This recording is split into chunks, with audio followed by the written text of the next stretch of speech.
సమాచారం కోసం 95 న్యూస్ ఇప్పుడు యాప్ లో మీ ముందుకు వచ్చింది. వెంటనే డౌన్లోడ్ చేసుకుని న్యూస్ అప్డేట్ తెలుసుకోండి. ప్రతి క్షణం ప్రజాక్షేమం కోసం. తప్పుడు ప్రచారం ఎందుకు చేయబోతున్నారనే మాటని నేను ప్రశ్నిస్తా ఉన్నాను. ఒకవేళ నిజంగా జలవనరులపై సమావేశమే ఏర్పాటు చేయాల్సి వస్తే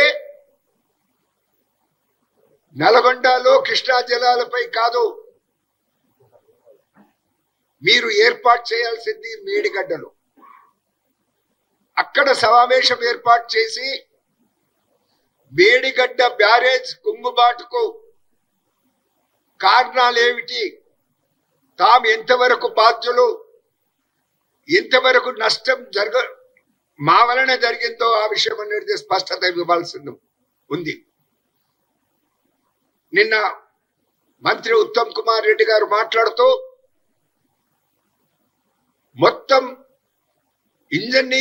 ఇంజనీరింగ్ డిపార్ట్మెంట్ ను కేసీఆర్ సర్వనాశనం అనే మాట చెప్పడం జరిగింది. సర్వనాశనం చేశారన్న మాట చెప్పడం జరిగింది.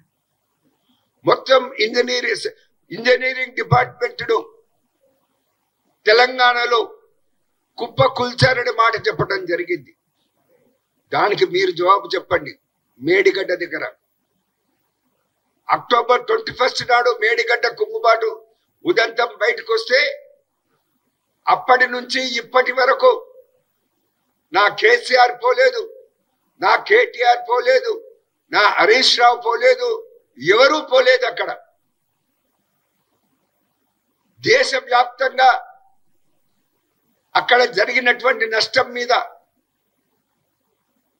రిపోర్ట్స్ వస్తా ఉంటే మీరు ఎందుకు మాట్లాడతలేరు అనే మాట తెలంగాణ కాంగ్రెస్ అనేది ప్రశ్నిస్తుంది. 1,20,000 కోట్ల రూపాయలను ఎందుకు పనికి రాకుండా చేసిన మాట మీరు చేసిన మాట వాస్తవమా కాదా? పూర్తిగా కాళేశ్వరం ప్రాజెక్టే పనికి రాకుండా పోయే పరిస్థితి ఉందా లేదా? అప్పట్లో కేసీఆర్ గారు మీరు దసరా బుల్లోడుల హ్యాట్ పెట్టుకొని పోయిండ్రు కదా కాళేశ్వరం ప్రాజెక్టు చూడటానికి. అదే విధంగా ఆ హ్యాట్ పెట్టుకొనేసి దసరా బుల్లోడ్ల ఆ హ్యాట్ పెట్టుకొనేసి ఇప్పుడు మేడిగడ్డ ప్రాజెక్టు ప్రాంతాన్ని దర్శించండి, సందర్శించండి.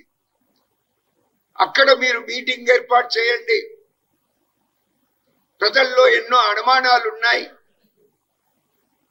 సెంట్రల్ డ్యామ్ సేఫ్టీ అథారిటీ ఈ డిజైన్ లో లోపం ఉంది, ఈ నిర్వహణలో లోపం ఉంది అనే మాట చెప్పడానికి మీరు సమాధానం ఎందుకు ఇవ్వటం లేదనే మాట నేను మనవి చేస్తా ఉన్నాను. 2019లోనే లొసుగులు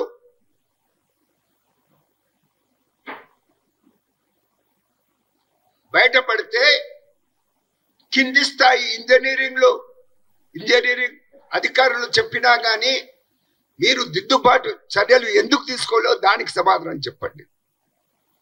ఇప్పుడు తెలంగాణలో ఉన్న హాట్ సబ్జెక్టు మేడిగడ్డ కుంగుబాటు, మేడిగడ్డ బ్యారేజ్ కుంగుబాటుకు సంబంధించి, కాళేశ్వరం ప్రాజెక్టుకు సంబంధించి మీరు కృష్ణా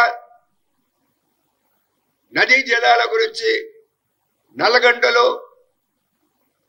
మీరు సమావేశం పెడితే పెట్టుదురుగాక, కానీ ముందుగా మీరు జవాబు చెప్పాల్సింది తెలంగాణ ప్రజలకు.